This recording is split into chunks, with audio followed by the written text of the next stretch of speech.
সবাইকে স্বাগত জানাচ্ছি আওয়ার ডেমোক্রেসি অনুষ্ঠানে। আমি হাবিবুর রহমান আছি আপনাদের সাথে।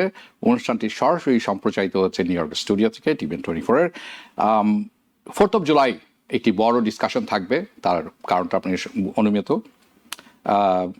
অনেক জিনিস আছে যেটি আলাপ করতে হবে। এটি হবে ইন্ডিপেন্ডেন্স ডে 249 বলছেন, 250তম ধরে নিই আমরা, কারণ 1776 সালের 4th of July-তে এটি করা হয়েছিল। ওকে, সাধারণত প্রশ্ন আসে যে আমেরিকান ডেমোক্রেসি বলতে কি বুঝি আমরা, মোর ইম্পর্টেন্টলি 4th of July-এর অর্থটি কি। আমেরিকান এক্সেপশনালিজম আমরা শুনে থাকি, আমেরিকান ডেমোক্রেসি আমরা শুনে থাকি, অনেকেই অনেক রকম অর্থ করে থাকেন। অনেকে বলেন যে আলটিমেট পাওয়ার সিটিজেনের হাতে, কিভাবে through elected representatives.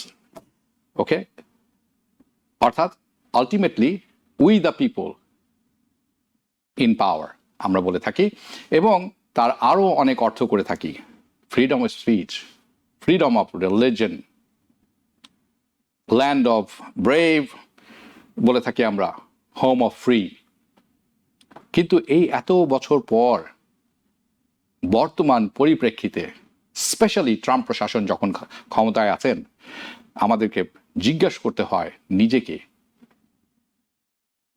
What does it mean to an American today.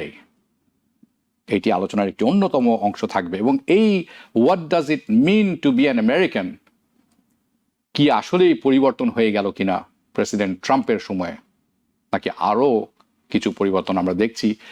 কি করতে পারেন আপনি সাধারণ মানুষ হিসাবে, আপনার আমার, আমরা যারা সাংবাদিক মিডিয়ায় আছি, আমাদের ভূমিকা কি, সেটি একটি বড় আলোচনায় থাকবে। বাজেট বিল পাশ হয়েছে, কি আছে এতে, কেন এটিকে বলা হচ্ছে one of the worst budget bill. তার চেয়েও বড় গুরুত্বপূর্ণ কথা হবে যে এটি আসলে আমাদেরকে, আপনাকে, আমাকে, ইমিগ্রেন্ট কমিউনিটিকে, লো ইনকাম মার্জিনালাইজ মানুষকে কিভাবে ইম্প্যাক্ট করবে, সেটি আজকের আলোচনা খুব বড়ভাবে থাকবে। মামদানি নিউ ইয়র্ক সিটির মেয়রাল ইলেকশনে যে যিনি জয়ী হয়েছেন ডেমোক্রেটিক প্রাইমারিতে, তার ব্যাপারে আলোচনা থাকবে। কারণ প্রেসিডেন্ট ট্রাম্প বলেছেন তার সিটিজেনশিপ কেড়ে নেওয়া হবে, সত্যিই কি তাই কিনা, এবং আসলে কি তিনি করতে পারবেন কিনা, এই কথাটির আসলে গুরুত্ব কতখানি ভয়ানক এই কথা, সেটি আলোচনা থাকবে। ইলন মাস্ক এখন আর ট্রাম্পের সাথে নেই, উনি ঘোষণা করেছেন উনি নতুন একটি পার্টি করবেন, নিউ পার্টি, আমেরিকা পার্টি। উনি এমনভাবে কথা বলছেন যে উনি আসলে মানুষের পক্ষেও কথা বলছেন, উনি নিরপেক্ষ। উনি নিরপেক্ষ না, is a white supremacist, don't forget about this. And আমরা এটি নিয়ে ব্যাপক আলোচনা করব। বাংলাদেশে কয়েকটি ব্যাপার আছে যেটি আলোচনা থাকবে। জুলাই সেলিব্রেশন, জুলাই বিপ্লবের কথা বলছি আমি, কি পেলাম না, কি হতে পারতো, এই সমস্ত বিষয়ে আলোচনা থাকবে। আলোচনার জন্য আজ আমার সাথে নিউ ইয়র্ক থেকে যোগ দিচ্ছেন হাসান ফেরদৌস, সাংবাদিক, গবেষক, লেখক। স্বাগত জানাচ্ছি হাসান ফেরদৌস আপনাকে। আমাদের সাথে আরও আছেন মেহনাজ মোমেন, যিনি পলিটিক্যাল সায়েন্সের প্রফেসর, টেক্সাস A&M ইউনিভার্সিটি। উনি টেক্সাস থেকে আমাদের সাথে যুক্ত হচ্ছেন, স্বাগত জানাচ্ছি আপনাকেও। ওকে, আপনি যেহেতু মেহনাজ মোমেন, আপনি পলিটিক্যাল সায়েন্সের প্রফেসর, অনেক স্টুডেন্ট তৈরি করছেন, দেখছেন সামনে থেকে। আপনার কাছে আমি প্রথমে শুনবো আমেরিকান হওয়ার অর্থটা কি আজকে, what does it mean to be an American, কি ছিল, কি আছে, আপনার কাছে শুনবো, এবং কিভাবে এটি পরিবর্তিত হচ্ছে।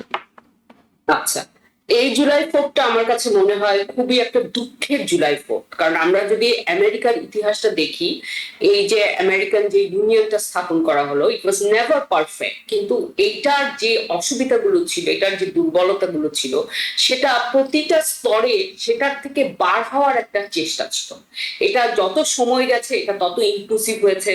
আমরা জানি এই দেশের ইতিহাস, যখন একটা বড় অংশ, আপনি যদি স্লেভ পপুলেশন চিন্তা করেন, মানে ওমেনদের চিন্তা করেন, অন্য মাইনরিটি চিন্তা করেন, ফুল সিটিজেনশিপ রাইট ছিল না, সেগুলোর জন্য অনেক সংগ্রাম করতে হয়েছে, অনেক বিপ্লবের পথ দিয়ে আসতে হয়েছে। কিন্তু যাই হয়েছে কিনা, আমরা দেখেছি যে নতুন যে সময়টা আসে, সেখানে আরো বেশি মানুষ আপনার এই সিটিজেনশিপে আপনার ইনক্লুডেড হয়, এবং যত দিন যায় আপনার রাষ্ট্রে সিটিজেনের যে অধিকার, সেটা আরো আপনার শক্ত হয়। সেটা কিছুটা দুর্বল হওয়া শুরু করেছে, আমি বলবো রেগানের আমল থেকে। কিন্তু এই এখন আমরা ট্রাম্পের প্রথম 4 বছরের শাসনামলেও আমরা যেটা দেখি নাই, এখন আমরা যেটা দেখছি যে একটা সিটিজেনশিপের বা একটা রিপাবলিকান যে একটা স্ট্রাকচার থাকে, সেই স্ট্রাকচারের একটা আমূল পরিবর্তন দেখতে পাচ্ছি। এবং যদি খালি সিটিজেনের জায়গা থেকে দেখি, আমার কাছে যেটা মনে হয় যে এই সিটিজেন আর স্টেটের পাওয়ারের যে ব্যালেন্সটা, সেখানে স্টেট অনেকখানি আপনার পাওয়ার আহরণ করে নিয়েছে, আপনার সিটিজেনশিপকে অনেক দুর্বল করে দিয়েছে। আমরা এই বার্থ রাইট সিটিজেনশিপ, আমরা সুপ্রিম কোর্টের রুলিং শুনলাম, সুপ্রিম কোর্ট বার্থ রাইট সিটিজেনশিপের উপর রুলিং দেয়নি, কিন্তু তারা বলেছে অন্য ফেডারেল কোর্ট প্রেসিডেন্টকে চ্যালেঞ্জ করতে পারবে না। তার মানে কি হলো, যেটা ক্ষমতা আপনার একটা ভারসাম্য 3টা বিভাগের মধ্যে, লেজিসলেটিভ, এক্সিকিউটিভ, জুডিশিয়ারি, যেটা কিনা আমেরিকার আপনার আমি বলবো শাসনতন্ত্রের একটা মূল একটা সোপান, সেখানে কিন্তু আমরা দেখবো যে সেই সোপানটাই এখন আবার আমি বলবো নড়ে গেছে, ভিত্তিপ্রস্তর নড়ে গেছে।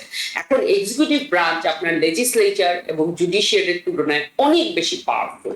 এখন কোনো কোনো সময় আমেরিকা এরকম সময় এসছে, যেমন সিভিল ওয়ারের সময়, এরকম যুদ্ধের সময়, কিন্তু এরকম ভাবে আপনার মানে একটা আমূল ভিত্তি নড়ে যাওয়া, এটাকে আমার একটা টেম্পোরারি মনে হচ্ছে না, এটাকে আমার অনেকটা পার্মানেন্ট মনে হচ্ছে। কাজে ওই আঙ্গিক থেকে দেখতে গেলে এটা একটা সাংঘাতিক একটা কি বলবো, মানে একটা আমার কাছে মনে হয় একটা ভয়ঙ্কর সময়। কারণ যেখানে আপনার সাধারণত আমরা দেখি যেটা ফিউচারে যত দিন যায় সিটিজেনের রাইট তত বেশি বাড়ে, এবার আমরা দেখছি তার থেকে অনেক অনেক কমবে। আপনি ইমিগ্রেশনের কোয়েশ্চেন করেছেন, বিলের কথা, এগুলো আসবে। আমি খালি উদাহরণ দিয়ে আমার কথাটা শেষ করতে চাই। এই বাজেট বিল, বিগ বিউটিফুল বিলে একটা আপনার প্রজেক্টের কথা আছে ফ্লোরিডায়, এভারগ্লেডস ন্যাশনাল পার্ক, যেটা এভারগ্লেডস খুবই সুন্দর, সেখানে একটা প্রিজন করা হবে। এবং এটা লক্ষণীয়, ফ্লোরিডা কিন্তু ফ্লোরিডার সাথে কোনো স্টেটের মানে কোনো অন্য রাষ্ট্রের কোনো বর্ডার নাই। হ্যাঁ, এটাকে বলা হচ্ছে অ্যালিগেটর আলকাট্রাজ। এই এভারগ্লেডস এর মধ্যে এমন একটা প্রিজন তৈরি করে আনডকুমেন্টেড মানুষকে রাখা হবে, যেখানে তারা বলছে তাদেরকে পাহারা দেওয়ার জন্য বেশি কোনো খরচ হবে না, কারণ এভারগ্লেডস এর চারিদিকে অনেক পানি, এটা আমাদের সুন্দরবনের মতো, এবং অনেক অ্যালিগেটর। তো এই অ্যালিগেট মানে তার পালাতে কোথাও পারবে না। এবং এটা সিরিয়াসলি এটা এই বাজেট বিলের অন্তর্ভুক্ত একটা প্রজেক্ট। কাজে মানে আমার আসলে কোনো ভাষা নাই যে এটাকে মানে এটাকে ক্রিটিসাইজ করা কি, কোন কঠিন ভাষায় সমালোচনা করা যায়, আমি আসলে সেটা জানি না। তো আমার কাছে মনে হয় আমি যতদিন এই দেশে মানে আছি, মানে এরকম দুঃখজনক 4th of জুলাই আমি কোনোদিন আর দেখি। আমরাও দেখতে চাই না, সেটি আমার মনে হয় কেউ অস্বীকার করবেন না। আপনি যেই ঘটনাটির কথা বললেন, যেই অ্যালিগেটর আলকাট্রাজ, এটি আমরা সবাই দেখছি পত্রপত্রিকায় এবং শুনছি। এই ব্যাপারেও আমি আসবো ফিরত আপনার কাছে, কিন্তু হাসান ফেরদৌস আপনার কাছে আমি যাব, কিছু ব্যাপার আছে একটু ভূমিকা করার প্রয়োজন আছে। আমেরিকা সিনোনিমাস, আমরা জানি সমার্থ অনেক সময় বুঝি freedom, expression of expression of opinions, or liberty, religious freedom, democratic values, আমরা এই সমস্ত কথা শুনে থাকি। আমেরিকান এক্সেপশনালিজম বলেও একটা কথা খুব জনপ্রিয়, প্রচলিত একটি আছে, এবং আমরা এইটির ব্যাখ্যাটাও আমি একটু শুনতে চাবো আপনার কাছে। এটি একটি ব্যাপার, আর একটু স্পষ্ট করে যখন আমি আপনার কাছে শুনতে চাবো যে আমেরিকান হওয়ার একটা ডেফিনেশন আছে, যেটি লিখিত না, কিন্তু এটা সবাই জানেন কম বেশি, এবং কনস্টিটিউশন অনুসারেও আপনি যদি একটু ফলো করেন আপনি বুঝে যাবেন যে মানে what it means to be an American. এটাও ছোট্ট করে আপনার কাছে যেমন শুনবো, তার চেয়েও বড় কথা যে শেষ অংশে আমাদের মেহনাজ মোমেন বলছিলেন যে কিভাবে এটা পরিবর্তন হয়ে কত ভয়ঙ্কর অবস্থা আসছে, ওইখানে আমি আলোচনা করব যে এই যে বর্তমান প্রশাসন আছেন ট্রাম্প, তার আমলে এই 4th of জুলাইয়ের মিনিংটি কি পরিবর্তন হয়ে গেল কিনা। আপনাদের সবাইকে 4th of জুলাইয়ের আগাম শুভেচ্ছা, অভিনন্দন। মেহনাজ আহমদ যেগুলি বললেন তার সাথে আমি একমত, কিন্তু একটু দ্বিমত পোষণ করছি। আমি অতটা ডিপ্রেস নই, আমি অতটা হতাশ নই।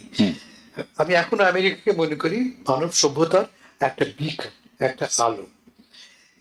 আমরা আমাদের যে 250 বছর, 249 বছর আমরা কাটিয়েছি, আমরা কিন্তু চড়াই উতরাই পেরিয়েছি। আমাদের জীবনই আমরা 9/11 দেখেছি, যে 9/11 এই শহরে মুসলমান হওয়া ওয়াজ এ রিস্ক। দাড়ি রেখেছে বলে আমার যা মনে আছে, এক শিখ তাকে মুসলমান ভেবে গুলি করে মেরে ফেলা হয়েছে। টেক্সাসে আপনার যেখানে থাকে, মসজিদে শুয়োর কেটে রক্ত ছিটিয়ে দেওয়া হয়েছে। এই ঘটনা ঘটেছে। আবার সেই চরম দুঃসময় আমরা কাটি উঠেছি, কেমন?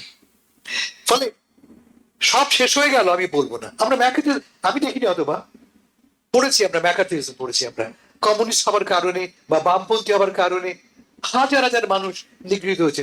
এই দেশের শ্রেষ্ঠ সন্তানরা, লেখক, শিল্পী, কবি ব্ল্যাকলিস্টেড হয়েছে। ফলে এই চড়াই উত্থায় আমরা পেরিয়েছি। আমেরিকা বলতে আমরা কি বুঝি? আমি তিনটি শব্দ দিয়ে বলবো, তিনটি শব্দ দিয়ে আমেরিকা আমাদের কাছে দেশের বাইরে। একজন বাঙালি জিজ্ঞেস করেন, ভাই কি বোঝো তুমি আমেরিকা বলতে? এক নম্বর, অপরচুনিটি। আমেরিকা গেলে আমার জন্য দরজা খোলা, আমার জন্য দরজা খোলা, প্রথম অপরচুনিটি। দুই, ফ্রিডম। আমি কালো হই, সাদা হই, আমি ছোট হই, বড় লোক হই, সবার সমান অধিকার, ফ্রিডম আছে আমার, কথা বলার অধিকার আছে আমার। আর তিন নম্বর, আমেরিকা হচ্ছে ওয়েলকাম। বিশ্বের কোনো দেশে দরজা ভাবে খুলে দেওয়া হয় না। স্ট্যাচু অফ লিবার্টি কি লেখা আছে? আমাকে তোমার দুর্বলকে, তোমার অভুক্তকে, তোমার অনাহারীকে আমাকে দাও, হাত তুলে রাখছে সে। এই হচ্ছে আমেরিকা। আমেরিকা যে আমাকে উন্মুক্ত সুযোগ দিচ্ছে, যে আমাকে কথা বলার অধিকার দিচ্ছে, এবং যে আমাকে আহ্বান করছে, আসো তুমি। যখন সব দরজা বন্ধ হয়ে যায়, তখন কিন্তু আমেরিকার দরজাটা খুলে যায়। এই একটা আমাদের মিথ আমাদের মাথার মধ্যে আছে। বাস্তবতাটা কি ছিল? কিন্তু গত 20 বছর বলবো আমি, 9/11 পর থেকে গত 20-25 বছরে আমেরিকা ক্রমান্বয়ে পরিবর্তিত হচ্ছে। এবং 2016 সালে ডোনাল্ড ট্রাম্প সাহেব নির্বাচিত হওয়ার পর থেকে আমেরিকা ভয়াবহ রকম একটা সংকটে পড়েছে। প্রথম সংকটটা ইমিগ্রেশন নিয়ে। এই নিয়ে আমরা অনেক কথা বলেছি। আমরা ইমিগ্রেশন একটা ইস্যু বটে, আমরা সবাই ইমিগ্রেন্ট, ফলে আমাদের যে ব্যাপারে আগ্রহ আছে ব্যাপারটা বোঝার। আমরা কি আমার দরজা খোলা রাখতে পারি? সবাই এসে ঢুকবে? এটা কি রিয়েলিস্টিক? এটা কি পসিবল? এটা কি উচিত কিনা? এবং এই একটা ইস্যুকে ব্যবহার করে কিন্তু ডোনাল্ড ট্রাম্প সাহেব ক্ষমতায় এসে, শুধু ডোনাল্ড ট্রাম্প সাহেব নয়, সারা বিশ্ব জুড়ে এই ইমিগ্রেশন ইস্যুটাকে ধরে কি দেখতে পাচ্ছি আমরা ডানপন্থীদের, রাইটার্সদের উত্থান। জার্মানিতে, নেদারল্যান্ডসে, ইউকেতে, বেলজিয়ামে, পোল্যান্ডে, পোল্যান্ডে কোনো বিদেশি কার্যতে নেই, সেখানেও দেখতে পাচ্ছি আমরা এই ইমিগ্রেশন ইস্যু ধরে রাইটার্সদের উত্থান। ফলে আমাদের সুযোগটা কমে আসছে এই দেশে। আমি আগে বললাম যে সবাইকে দরজা খুলে দেবো, আমি দরজা খুলবো না আমি। কিন্তু যে লোকটা এই দেশে 20 বছর, 25-30 বছর ধরে আছে, ছেলে মেয়ে বড় করে, ছেলে মেয়ে রেখে আমেরিকান সিটিজেন, ট্যাক্স পে করছে, সে এখন কোথায় যাবে?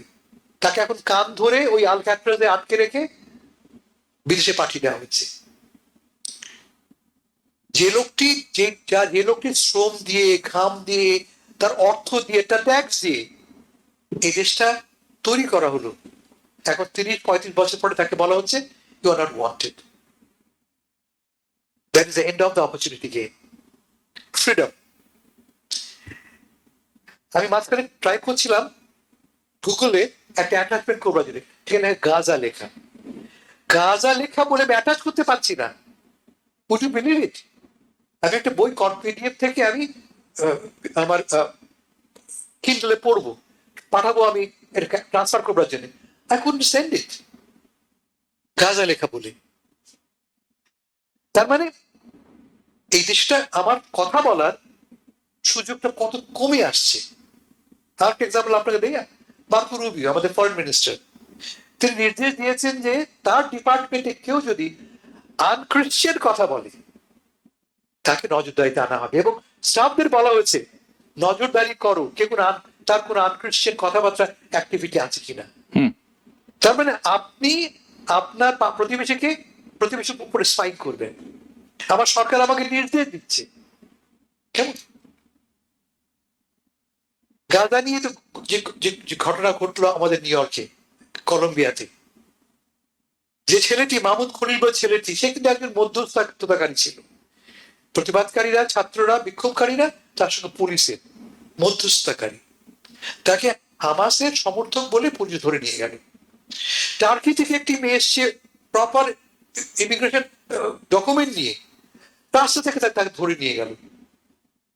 হাজার হাজার লোককে এখন কোটা বেঁধে দেওয়া হয়েছে, প্রতিদিন এতগুলি লোককে তোমাকে ধরতে হবে, তুমি যেই হও না কেন। বলে কোথায় গেল আমার স্বাধীনতা, কোথায় গেল আমার কথা বলার অধিকার? যে বৈষম্যের শিকার এই দেশটা, আমরা আগে বলতাম কি সবাই এখানে অপরচুনিটি, তুমি যে হও না কোনো আলটিমেটলি ইউ ক্যান বিকাম রাজা হতে পারো তুমি এখানে, গরিব হলে কি হবে? রাইট নাও আমেরিকার 60% সম্পদের মালিক দেশে মাত্র 1% লোক। দেশে অধিকাংশ সম্পদের মালিক মাত্র 1% লোক। এটি পরে কথা বলবো আমরা বাজেট বিল নিয়ে, যে বাজেট বিল অলমোস্ট $1 ট্রিলিয়ন ট্যাক্স ব্রেক দেওয়া হবে কাদেরকে? ওই 1%-দের জন্য। আমাদের জন্য আছে, আমাদের জন্য টিপসের উপরে ট্যাক্স বসানো হবে না, ওইটি আপনার জন্য। তার মানে একটু পরিষ্কার করা দরকার। আমি খুব ভালো মতো পড়েছি গতকাল রাত থেকে আজকে সকাল পর্যন্ত, সেটিরও একটি লিমিট আছে, একটা লিমিটের পরে আপনার ট্যাক্স বসানো হবে ওই টিপসের উপর, সেটি কিন্তু তারা বলছেন না। বলুন। আমার তো ধরা যাক আমার জন্য একটু হলো, আমরা রেগানের আমলে বলতাম সাপ্লাই সাইড ইকোনমি, গ্লাস ভরে গেছে, গ্লাস ভরার পরে চুইয়ে পড়ছে, রাইট? আপনি সে চুইয়ে পড়া মানুষ, ওই চুইয়ে পড়া থেকে আপনি ঠিক চেটে চেটে খাবেন। গ্লাসটা ভরা কার জন্য? ওই 1%-এর জন্য। ফলে এই আমেরিকার সকল সুযোগ যারা গরিব, যারা দুর্বল, যারা অভাবী, যারা বহিরাগত, তাদের জন্য দরজাটা ক্রমশ বন্ধ হয়ে আসে। কিন্তু যেটা জরুরি কথা, আমি মেহনাজ আমার সঙ্গে একটু ডিফার করে বলছি, আমি যখনই দরজা বন্ধ হয়েছে এদেশে মানুষ প্রতিবাদ করেছে। কারণ মানুষ কিন্তু 70 বছর আগে ভোট দিতে পারতো না, কি করে ভোট দিতে পারলো? তারা প্রতিবাদ করেছে, জড়ো হয়েছে একসাথে, তাদের সঙ্গে হাত মিলেছে কে? সাদা মানুষেরা, মেয়েরা। 100 বছর আগে মেয়েরা ভোট দিতে পারতো না, ইউনিভার্সাল ফ্র্যাঞ্চাইজ ছিল না মেয়েদের। কি করে হলো? সংগ্রাম থেকে। এই আজকে মাহমুদ খলিল বেরিয়ে এসছে, তাকে আটক করা হয়েছিল, he is no longer in jail, he has been released. হতে পারে তাকে নিয়ে আবার জেলে ভরানো হবে, কিন্তু ফাইটটা করেছে কে? আমি ছোট একটা এক্সাম্পল দিই। আমি থাকি নিউ ইয়র্কে, বাফালোতে, নিউ ইয়র্ক থেকে কয়েক ঘন্টা দূরে বাফালোতে একটি মেক্সিকান মহিলাকে এবং তার ছেলে মেয়েদেরকে বহিষ্কার করবার জন্য ধরে নিয়ে গেল টেক্সাসে নিয়ে যাওয়া। কেমন? তার প্রতিবাদে পুরো শহরটা, সেই শহর থেকে তোলা হয়েছে মেয়েটিকে, তার স্কুল, তার চার্চ, তার প্রতিটি ইনস্টিটিউশন, সরকারি কর্মচারী পর্যন্ত রাস্তায় নেমে এসছে। And that woman and with her children were returned. তার মানে প্রতিবাদ কাজ করে। যে আমরা গলার উপর, আপনি বলেন আমরা কি করতে পারি, আপনি কি করতে পারেন? Raise your voice. First of all, become visible. Don't remain invisible. Become visible and then raise your voice. The best example কি জানেন? এটা কাজ করে আমাদের জোহরান মামদানি, এই নিয়ে পরে কথা বলছি আমরা। But that protests work. That solidarity works. That joining hands works. Best example হচ্ছে জোহরান মামদানি। ধন্যবাদ আপনাকে। আমি আসলে এই যে হু ইজ অ্যান আমেরিকান, এটাও একটি প্রশ্ন।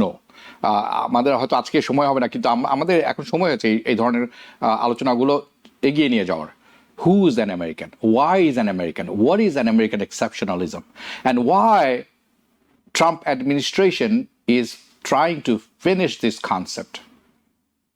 It's an important digging information that we need to actually dig into it. আমরা হয়তো ভবিষ্যতে করব, হয়তো না, অবশ্যই করব। আমি বাজেটের দিকে যাব। মেহনাজ মোমেন, আপনার কাছে আমরা দুটি কন্ট্রাস্টিং ভিউ পাচ্ছি। এক পক্ষ বলছেন এটি একটি যুগান্তকারী বিল এবং যারা নিম্ন আয়ের মানুষ আছেন তারা এটির উপকার পাবেন এবং আমেরিকান বিজনেস ফ্লরিশ করবে, ইন্ডাস্ট্রি ফেরত আসবে এবং এটি একটি আক্ষরিক অর্থেই যুগান্তকারী বিল। অন্য পক্ষ বলছেন এটি ধনীদেরকে অনেক বেশি সুবিধা দিবে, যারা নিম্ন মানুষ আছেন তারা কিছুটা সুবিধা পাবেন। এটি অনেকটা আপনি অনেক মাংস নিয়ে গেছেন, অনেক কিছু নিয়ে গেছেন, ছোট্ট একটা টুকরা আপনি মাংস ছুঁড়ে ফেললেন একটা, যাতে অন্যরা একটু সন্তুষ্ট থাকে, এরকম একটি ব্যাপার আছে। কিন্তু আমি আপনার কাছে শুনতে চাবো সিবিওর ব্যাপারে আমি দেখছিলাম, এবং সিবিওকে বলা হয়েছে যে একটি রিপোর্ট তৈরি করতে, যে রিপোর্টটি তৈরি করতে বলা হয়েছে সেটি এমন কন্ট্রাস্টিং, আমি অনেকক্ষণ পড়ার পরে বুঝতে পারলাম যে আসলে তাদেরকে নির্দেশ দেওয়া হয়েছে, ইনস্ট্রাকশন দেওয়া হয়েছে এমনভাবে যে এই বিল যদি না পাস হয় তাহলে আগামী 3 বছর বা 4 বছরের খরচটা কেমন হবে, ক্ষতিটা কেমন হবে, এবং যদি হয় তাহলে কেমন হবে, এটির দুইটির পার্থক্য না করে তারা বলেছেন যদি না হয় তাহলে কেমন হবে। ওকে, সো এখানে অনেক ট্রিকারি আছে। নিউ ইয়র্ক টাইমস আমি পরবর্তীতে দেখেছি বিরাট একটি প্রতিবেদন লেখা হয়েছে এটির উপরে, আমি নিশ্চিত যে আপনিও হয়তো দেখেছেন। আপনার কাছে আমি জানতে চাবো মোদ্দা কথা এই বিলটিতে আছে কি, কেন এটি ভয়ঙ্কর? অনেকে বলছেন যে 17 মিলিয়ন মানুষ মেডিকেইড সমর্থন হারাবেন, স্ন্যাপ থেকে প্রায় 11 মিলিয়নের মতো চলে যাবেন আগামী 5-7 বছর বা 10 বছরের মধ্যে। বলুন আমাদেরকে, একটু জানান আমাদেরকে এর মধ্যে আছে কি। প্রথম কথা, এই বিলটিকে দেখতে হবে ট্রাম্প যখন প্রথমবার প্রেসিডেন্ট হয়েছিলেন তখন উনি যে কাজটি সম্পন্ন করতে পারেননি, উনি একটা ট্যাক্স ব্রেক দিয়েছেন বিলিয়নিয়ারদের, দিয়েছিলেন তখন, যেটা টেম্পোরারি ছিল। এই বিলে এটাকে পার্মানেন্ট করা হবে, এবং এই ট্যাক্স যে আপনার যে ট্যাক্স কাটটা দেওয়া হবে সেটাতে যারা অনেক অনেক অবস্থা সম্পন্ন, যে হাসান ফেরদৌস যাদের কথা বলছেন 1%, যারা অলরেডি 60% বা তার বেশি হয়তো আমেরিকার সম্পদ যাদের দখলে, তাদের কিন্তু এটাতে খুব বেশি যে একটা পার্থক্য হবে তা কিন্তু না। কিন্তু এই টাকাটা তাদেরকে দেওয়ার জন্য আপনার অন্যান্য মানুষের বেসিক যে নিড গুলো, মেডিকেয়ার, মেডিকেড, এডুকেশন, এই সমস্ত জিনিস জায়গা থেকে টাকা কাট করতে হবে।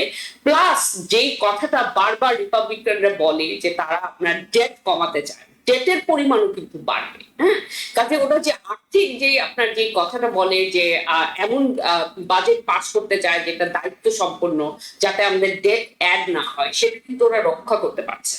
কিন্তু এই যে আপনার বেসিক সার্ভিস গুলোতে কাট হবে সেটাকেও ওরা জাস্টিফাই করছে আপনি যে কথাটি বললেন ইমিগ্রেশন, এইটা দিয়ে। এবং ওরা যে কথাটি বলছে যে অনেক আপনার আনডকুমেন্টেড মানুষ যারা আমেরিকান সিটিজেন না, তারা এই মেডিকেয়ার, মেডিকেড এইগুলো জিনিস পায়, সেগুলো বন্ধ হবে। আসলে কিন্তু তা না, আপনার সিটিজেন না হওয়া পর্যন্ত অনেক ধরনের সুযোগ সুবিধা মানুষ পায় না। এবং আরেকটা জিনিস যেটা হবে, যেটা মানে আমি তো পাবলিক অ্যাডমিনিস্ট্রেশনে পড়াই, এখানে প্রতিটা জিনিস আপনার প্রতিটা সার্ভিসের জন্য আপনাকে প্রমাণ দিতে হবে যে আপনি এটার জন্য এলিজিবল।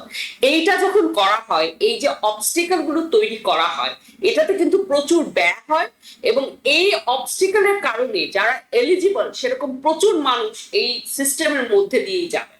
কাজে আপনার বিশেষ করে আপনি যদি নিম্ন আয়ের মানুষ হন, তাহলে অনেক ধরনের বেসিক সার্ভিস যেগুলো আপনি পেতেন সেগুলো আপনার মানে সেগুলো আর থাকবে।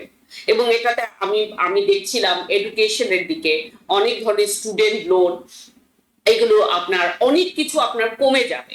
এবং অনেক কিছু যেগুলো করছে তারা, যে সেগুলোকে একদম পুরোপুরি বলছে না যে এটা বাতিল হয়ে যাবে, কিন্তু সেটা এমন একটা জায়গায় থাকবে নামমাত্র।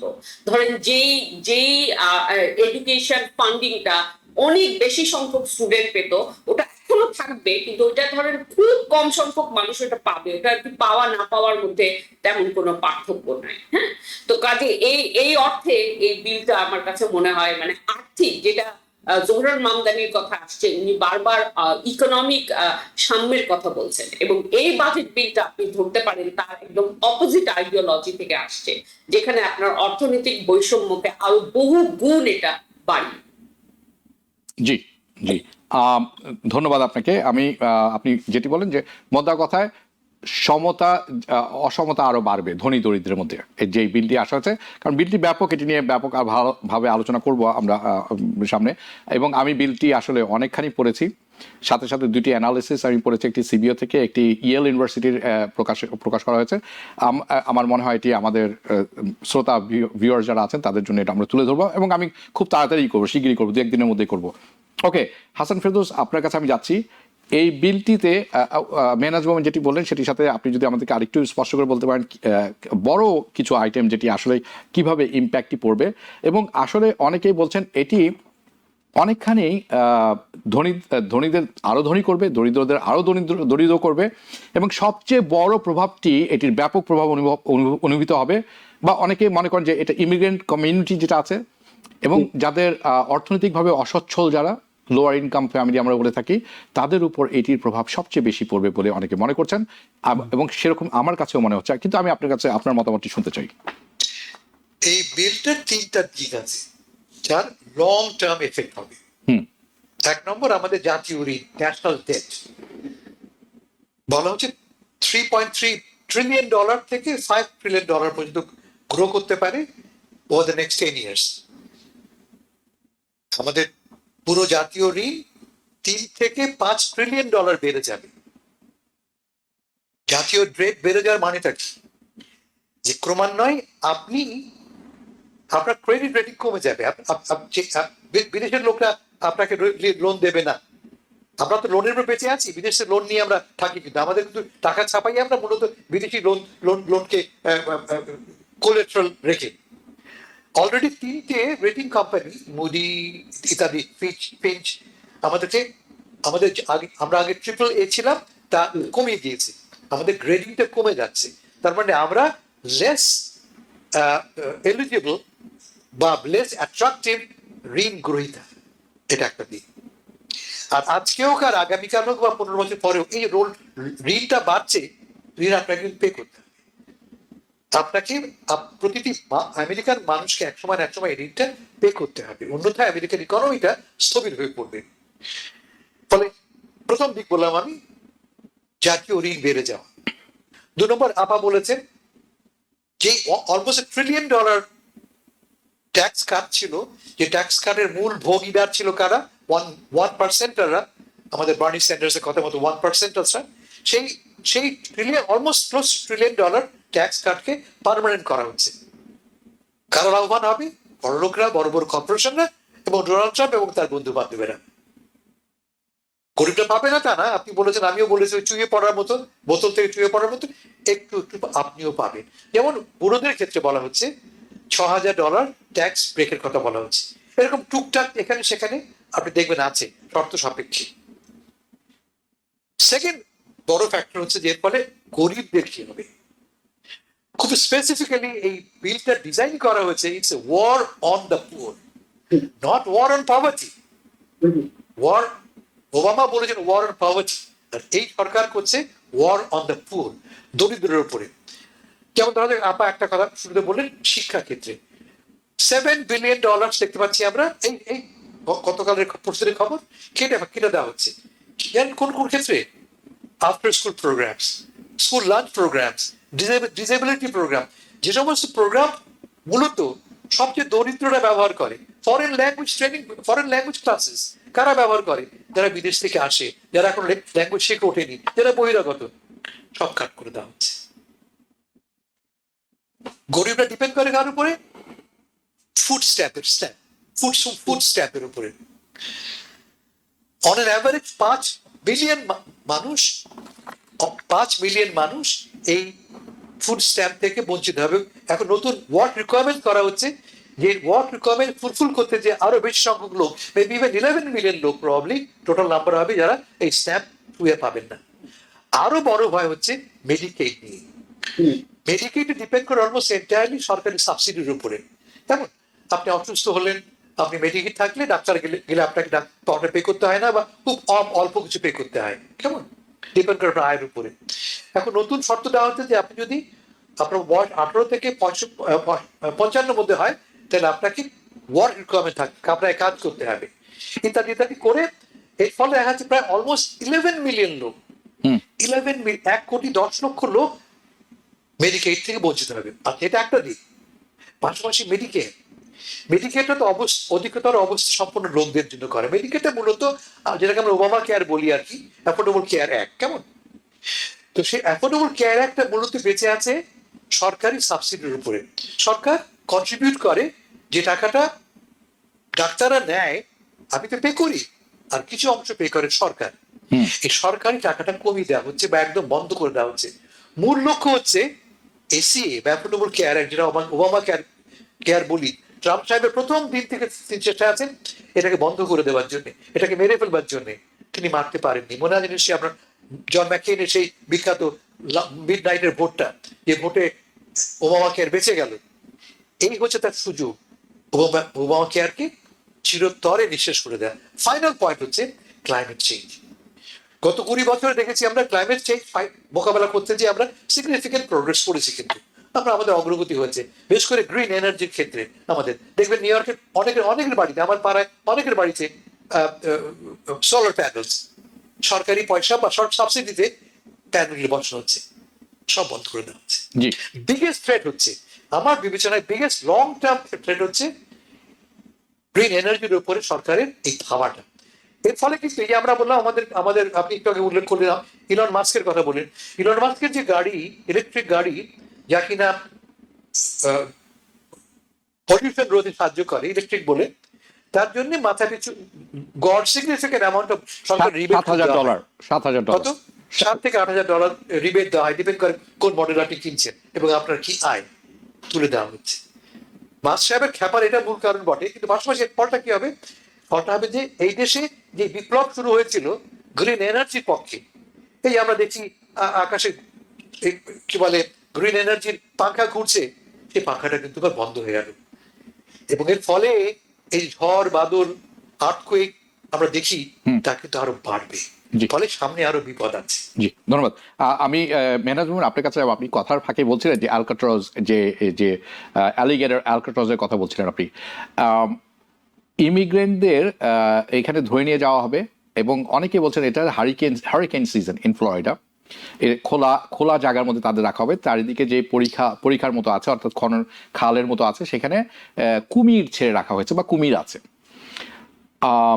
আজ সকালে, বৃহস্পতিবার সকালে একটি নিউজ বের হলো যে কিউবান একজন লোককে আইস ধরে নিয়ে গেছিল, তার বয়স হচ্ছে 75 বছর, মিস্টার পেড্রো। উনি এই ফ্লোরিডার কি ওয়েস্টের দিকেই থাকতেন, মায়ামির দিকে, এবং সেখানে মাছ শিকার করতেন, বোটেই তার মানে জীবন ধারণ, এখানেই ছিলেন। 60 বছর ধরে উনি এখানে আছেন আমেরিকাতে। উনাকে 1 সপ্তাহ 1.5 সপ্তাহ আগে গ্রেফতার করলো আইস বিনা কারণে, এবং বৃহস্পতিবার সকালে উনি আইসের থাকা অবস্থায় মৃত্যুবরণ করেছেন। তার বয়স হলো 75 বছর। এটি কতখানি অমানবিক, এই দিকটি এখন আর কেউ দেখছেন না, এবং অনেকেই বাহবা দিচ্ছেন যে ঠিকই তো আছে, এই সব ইললিগালদের ধরে এই পরীক্ষাতে আসলে ভরে দেওয়া উচিত, এখানে ঢুকিয়ে দেওয়া উচিত, এদের এটাই শাস্তি হওয়া উচিত, আসবে কেন এই দেশে? কিন্তু যেটা তারা বলছেন না, সেটি আমি আপনার কাছে শুনতে যাব। আপনি মানে রাজনৈতিক সোশ্যাল অ্যাডমিনিস্ট্রেশন পড়িয়ে থাকেন, পাবলিক অ্যাডমিনিস্ট্রেশন, দুঃখিত, কি কারণে এখানে এই লোকগুলি আসছেন? প্রথমে আমাদেরকে বলা হয়েছিল এরা শুধুমাত্র ক্রিমিনালদের ধরবেন, ক্রিমিনালদের এই দেশে কোনো জায়গা নেই, এবং সবাই সেটিকে স্বাগত জানিয়েছে। আসলেই তো ক্রিমিনালদের জায়গা হওয়া উচিত না, আমরা সবাই নিরাপদে থাকতে চাই, কিন্তু এখন দেখছি আমরাই কেউ নিরাপদ না। আপনি নাগরিক হন, আপনি গ্রিন কার্ড থাকুক, সিটিজেনশিপ থাকুক, if you are not white you are not safe. আমাদেরকে একটু বুঝিয়ে বলুন, এই যে যারা বাহবা দিচ্ছেন, তারা নিজের এবং আমেরিকার মতো দেশের এবং গণতান্ত্রিক ভ্যালু কিভাবে নষ্ট করে দিচ্ছেন, বুঝে না বুঝে। এটা আসলে কি হওয়া উচিত ছিল?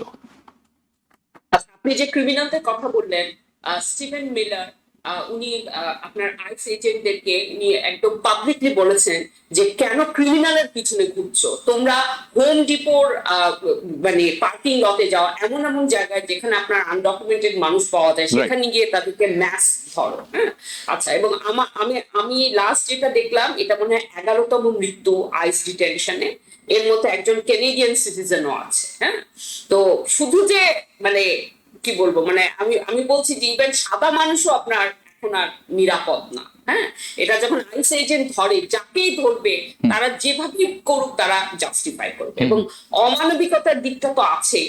কিন্তু এখানে আরেকটা দিক আমি আপনাকে বলতে চাই, এখানে আমি নিজে একটা বর্ডার এলাকায় থাকি। হ্যাঁ, তো এখানে কিন্তু আপনার আমাদের বর্ডারটা কিন্তু, বর্ডারের যে আমি জানি যে মিথ আছে, যে আপনার যে পোর্ট্রিয়াল আছে, সেই তুলনায় বর্ডারটা কিন্তু আসলে অনেক সেফ। হ্যাঁ, এবং আরেকটা বড় জিনিস বর্ডার নিয়ে সবসময় বলা হয়, বর্ডারে আপনার বর্ডারে সব ইমিগ্রেন্ট পপুলেশন পাস করে, কিন্তু আমরা কিন্তু ভুলে যাই যে এই দেশটায় যারা এখানে আছে এই দেশটা তাদেরই ছিল, যখন দেশটা আমেরিকা হয়নি তখনও তারা এখানে ছিল। তারা কিন্তু তারা মেক্সিকান থেকে আমেরিকান হয়েছে, কিন্তু তার ফলে তাদেরকে এখানে আসতে হয়নি। তারা যুগ যুগ ধরে অনেক কি বলবো 7 পুরুষ ধরে তারা এখানে আছে। আরেকটা কথা, যারা বর্ডার দিয়ে আসে আপনি যদি দেখেন কোন দেশ থেকে আসছে, তারা আসছে গুয়াতেমালা থেকে, নিকারাগুয়া থেকে, এল সালভাদোর থেকে, চিলে থেকে। হ্যাঁ, এই প্রতিটা দেশে আমেরিকা এই প্রতিটা দেশকে কিভাবে করে ধ্বংস করেছে আপনি গিয়ে দেখেন। চিলেতে 1973-তে ছিল 11 সেপ্টেম্বর, যেখানে আমরা কু করে সেখানকার প্রেসিডেন্টকে অপসারণ করি। হ্যাঁ হ্যাঁ, এবং খুবই আইরনিক্যাল যে তখনও 3000 মানুষ ওখানে মারা যায়। গুয়াতেমালাতে আপনার ইউনাইটেড ফ্রুট কোম্পানি যাতে তাদের প্রফিট যাতে আপনার প্রফিটের কোনো অসুবিধা না হয়, কারণ ওখানকার ইলেক্টেড প্রেসিডেন্ট আপনার ল্যান্ড রিফর্ম করতে চেয়েছিল, সেটা থামানোর জন্য কু করা হয়। হ্যাঁ, প্রত্যেকটা দেশে আমরাও তাদের ইকোনমি ধ্বংস করে দিয়েছি, এবং সেই কারণেই কিন্তু সেই দেশের মানুষগুলো আসছে।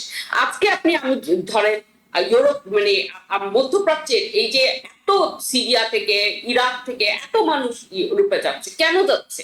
আমরা তো মধ্যপ্রাচ্যের জর্জ বুশকে এখন বলা হয় যে ট্রাম্প থেকে ভালো ছিল, কিন্তু তার যে পলিসি ছিল সেটার ফলে একদম পুরা মধ্যপ্রাচ্যের সব স্থিতিশীল অবস্থা ভেঙে চুরে একাকার হয়ে গেছে। মানুষগুলো যাবে কোথায়? তো আমরা তো ওই মুহূর্তটা থেকে হিস্ট্রি ধরলে হবে না, যে মুহূর্তে মানুষ একটা বর্ডার ক্রস করে আসছে, তার আগে তার কনটেক্সটটা কি সেটা নিয়ে তো কোনো আলোচনা দেখি। হ্যাঁ, আরেকটা জিনিস যে আমরা এই দেশটায় আপনার একমাত্র নেটিভ আমেরিকান ছাড়া আর সবাই কিন্তু বহিরাগত। অ্যাকচুয়ালি ইন্টারেস্টিংলি এখানে কিছু হিসপ্যানিক দাবি করতে পারে তারা বহিরাগত না, তারা ছাড়া আর সবাই নেটিভ আমেরিকান ছাড়া তারা সবাই বহিরাগত, তাই তো? এই যে ইমিগ্রেশনের এই যে কালচার, এখানে যে ভাবে তাদেরকে পোর্ট্রে করা হচ্ছে একটা এনিমি হিসাবে, ইভিল হিসাবে, এবং তাদেরকে এভাবে করে আপনার অমানবিক ভাবে ধরে রাখলেও অ্যাজ ইফ সেটা আর কি জাস্টিফাই।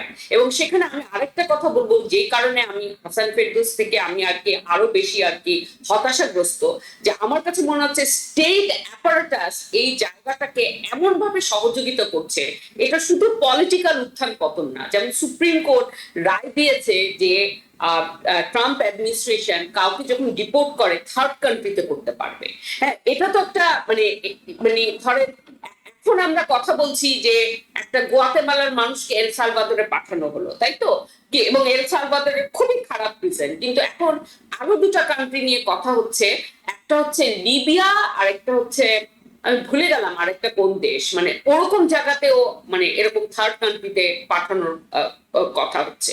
এবং এটা কি আমার কাছে অবিশ্বাস্য লাগছে। আমি যদিও জানি এই সুপ্রিম কোর্টে কারা জাজ, এগুলো আমি সবই জানি, তারপরও যে সুপ্রিম কোর্ট এই এই সাংঘাতিক রকম একটা অমানবিক পলিসির সাথে তারা একমত হচ্ছে।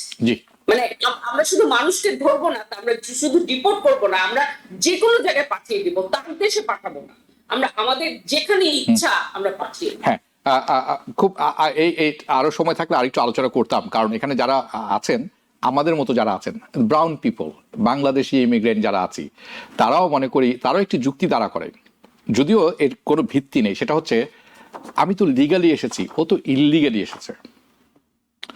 এটি যে কত বড় ফ্লড যুক্তি সেটি আমি তুলে ধরবো, আমরা আমাদের আলোচনায় তুলে ধরবো পরবর্তী, কিন্তু আজকে হয়তো সময় হবে না। আমি আপনার সাথে একমত, মধ্যপ্রাচ্যে সবচেয়ে বেশি ডাক্তার, ইঞ্জিনিয়ার, নার্স ছিল সিরিয়াতে। আজকে তারা ইউরোপের বিভিন্ন দেশে ভিক্ষা করার জন্য আশ্রয় নিচ্ছেন। এটির কারণটা কারা, কে ঘটিয়েছেন? ইউরোপ ঘটিয়েছে। এখন তারা দোষারোপ করছে আমরা আর বেশি আশ্রয় প্রার্থী দিতে পারবো না। তোমাদেরকে বাবা যেতে কে বলেছিল সিরিয়া ধ্বংস করার জন্য, লিবিয়া ধ্বংস করার জন্য? কারণ আসলে ফিজিক্যাল উপনিবেশ শেষ হয়ে গেছে সত্যি কথা, কিন্তু আসলে শেষ হয়নি। অর্থনৈতিকভাবে, সামরিকভাবে, কূটনৈতিকভাবে, IMF বলেন, এটি অব্যাহত আছে, এটি বোঝার ব্যাপার আছে। কিন্তু আমি আজকে আলোচনা করছি না সেই বিষয়টা, আরেকদিন করব। হাসান ফেরদৌস, আপনার কাছে আমি যাচ্ছি, যেহেতু আমরা ইমিগ্রেশন এবং তার অমানবিক দিক এবং এটি কিভাবে মানুষের অধিকার খর্ব করে সেই ব্যাপারে আলোচনা করছিলাম। ট্রাম্প সম্প্রতি বলেছেন জোরান মামদানি সিটিজেনশিপ উনি নিয়ে নেবেন। প্রশ্ন হচ্ছে কেন উনি কি করলেন, আর প্রেসিডেন্ট ট্রাম্প কি আসলেই কারো সিটিজেন যখন ইচ্ছা তখন সিটিজেনশিপ নিয়ে নিতে পারবেন কিনা? জোহরান মামদানি কেন এত ভয়ানক বিপজ্জনক হয়ে উঠলেন রিপাবলিকান এবং ট্রাম্প দলের জন্য, ইভেন ডেমোক্রেটিক এস্টাবলিশের জন্যও? কারণ আমি এই পর্যন্ত ওয়েলকামিং কোনো কিছু দেখিনি চাক শুমারের কাছ থেকে, হাকিম জেফরির কাছ থেকে, বরঞ্চ একটি অংশ তার বিরোধিতা করছেন। আমরা জানি সম্প্রতি জামাল বোমেনকে পরাজিত করেছে এই প্যাক এবং দ্য মানি লাবি, $20 মিলিয়ন খরচ করেছিলেন তারা। কোরি পুশ তার পিছনে, যাতে উনি পুনর্নির্বাচিত না হতে পারেন, তার পিছনে খরচ করা হচ্ছে $10 মিলিয়ন। এখন ডেমোক্রেটিক পার্টি এবং ট্রাম্প অ্যাডমিনিস্ট্রেশন, রিপাবলিকান পার্টি কট্টরপন্থী সবাই লেগেছেন মামদানির পিছনে, যাতে উনি জেনারেল ইলেকশনে জয়ী হতে না পারেন। কি এমন হলো, কেন এত ভয়ানক মামদানি হলেন? প্রেসিডেন্ট ট্রাম্প কি আসলেই তার নাগরিকত্ব নিয়ে নিতে পারবেন কিনা, শুনবো আপনার কাছে। একটা করে স্পষ্ট করে বলছি, হুম। ডোনাল্ড ট্রাম্প সাহেব যদি মামদানিকে যেভাবে আক্রমণ করে, তাতে কিন্তু মামদানিরই বেশি লাভ। জি, অনেকে তাই বলছেন। কারণ মামদানি বলবে এটা আমার ব্যাজ অফ অনার, ট্রাম্প সাহেব আমাকে আক্রমণ করতে, আমার ব্যাজ অফ অনার। যারা তাকে ভোট দিয়েছে বা ভোট দেবে কিনা ভাবছে, তারা প্রায় সবাই ক্ষতিগ্রস্ত হচ্ছে ট্রাম্প সাহেবের অব্যাহত ইমিগ্রেশন বিরোধী রাজনীতিতে, গরিবের বিরুদ্ধে রাজনীতিতে এবং মুক্ত চিন্তার, মুক্ত কথা বলার অধিকারের বিরুদ্ধে রাজনীতিতে। মামদানি সবগুলির বিরুদ্ধে। মামদানি কে? মামদানি এমন একজন লোক যে চায় এই নিউ ইয়র্কটা যাতে করে সকল মানুষের জন্য অধিক বসবাসযোগ্য হয়ে পড়ে। আমরা ইংরেজিতে বলি ইগালিটারিয়ান সোসাইটি, মানে কম অসম সমাজ। আমেরিকার যে বৈষম্য 1% বনাম 95%, এই যে বৈষম্য মামদানি তা দূর করতে চায়।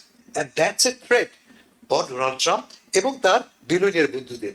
যদি এই ট্রেন্ডটাই পার পেয়ে যায়, যে তাই তো দেশের মানুষ চেষ্টা করলেই অনায়াসে টাকা রাজনীতি বন্ধ করে দিতে পারে, তখনও দেখবেন মামদানি কিন্তু কোনো কর্পোরেট কাছে কোনো পয়সা নেই। তার বিরুদ্ধে অ্যান্ড্রু কুমো নিজে $8 মিলিয়ন এবং তার পক্ষে সুপার প্যাক আরো $24 মিলিয়ন খরচ করেছে। 24 প্লাস 8, এই $32 মিলিয়ন বিট করলেন মামদানি তার $8 মিলিয়ন দিয়ে পাবলিক ফান্ডিং থেকে। তার মানে ইটস পসিবল। ঠিক যে কাজটা করেছিলেন বারাক ওবামা। ওবামা কিন্তু আমরা এত খ্যাপা কেন আমেরিকার শ্বেতকায়েরা? এক তো তিনি কালো মানুষ, আর 2 নম্বর আমেরিকান প্রচলিত রাজনীতিকে তিনি ভেঙে দিলেন। যে রাজনীতিতে টাকার উপর কোনো কথা নেই, টাকা যে মিডিয়া নিয়ন্ত্রণ করে তার উপর কোনো কথা নেই, তাকে ভেঙে দিলেন ওবামা।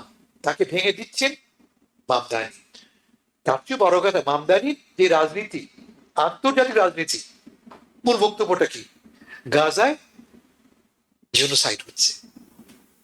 তিনি ইসরায়েল থেকে আমেরিকান পয়সা ইনভেস্ট করাটা বন্ধ করতে চায়, ডাইভেস্টমেন্ট বলে এটাকে। এছাড়া চক্ষুশূল কাদের? প্রথমত আমেরিকান মূলধারার যারা রাজনীতিবিদ, আর তারা যারা এতদিন ইসরায়েলকে পেলে পুষে রেখেছে। এই আজকেই পড়ছিলাম আমরা, গাজায় যে বোমা পড়ছে, আগে তো পড়েছি আমরা 3000 পাউন্ডের বোমা, 2000 পাউন্ডের বোমা যেগুলো পড়ছে। আজ গতকালকেও 500 পাউন্ডের একটি বোমা ফেলা হয়েছে একটা ক্যাফেটেরিয়াতে, যেখানে জন্মদিন পালন করা হচ্ছিল। তার মানে এই বোমাগুলি কোত্থেকে আসছে? এই মিউনিশন গুলি কাদের? এখান থেকে যাচ্ছে। আমাদের পয়সায় বানানো, আমাদের ট্যাক্সের পয়সাই তো, অন্য কোনো পয়সা তো নেই আমেরিকান। তাই ইসরায়েলকে প্রতি বছরে $4 বিলিয়ন মফতে দিয়ে দেওয়া হচ্ছে। তারপরে প্রতি বছরে বিপুল সংখ্যক আর্মস প্যাকেজ করা হচ্ছে। ইসরায়েল যখন তার মিউনিশন শেষ হয়ে গেছে, ট্যাঙ্কে চালানোর মতো মিউনিশন নাই, বারুদ নেই, বুশ আমাদের প্রাক্তন প্রেসিডেন্ট বাইডেন সাহেব তড়িঘড়ি করে কংগ্রেসকে না বলে পাঠিয়েছেন। ফলে যারা ইসরায়েলকে এতদিন সংরক্ষণ করে রেখেছে, প্রোটেক্ট করে রেখেছেন, তারা তো খুশি হবেই মামদানির উপরে। আর একটা ব্যাপার আছে, তা হচ্ছে ডেমোক্রেটিক পার্টির প্রজন্মগত ব্যবধান। এই পার্টির প্রায় সবাই, আপনি বললেন চাক শুমারের কথা, 70, 80, 75 বছরের কম কারো বয়স নয়, এবং তাদের মধ্যে তফাৎটা রিপাবলিকান এবং ডেমোক্রেট তফাৎটা খুবই সামান্য। আমার একটা কথা মনে পড়ছে, ইয়াসের আরাফাত বলতে লিকুদ আর লেবার পার্টি, ইসরায়েলের লিকুদ আর লেবার পার্টির মধ্যে কথা বলতেন। লিকুদ হচ্ছে কট্টর ইহুদিবাদী, লেবার কম নমনীয়। বলতেন উনি জানেন, উনি বলতেন যে লিকুদ পার্টি তোমাকে ঘুষি দেবে খালি হাতে, আর লেবার পার্টি তোমাকে ঘুষি দেবে হাতে একটা মখমলের দস্তানা পরে। That's the difference. এই তফাৎ হচ্ছে কি রিপাবলিকান এন্ড ডেমোক্রেটদের মধ্যে। রিপাবলিকানরা এখন এই বাজেটে আপনাকে খালি হাতে পোলা নাকলসে আপনাকে আপনার নাকে ঘুষি দেবে, আর ডেমোক্রেটরা হাতে একটা দস্তানা পরে আপনাকে ঘুষি দেবে।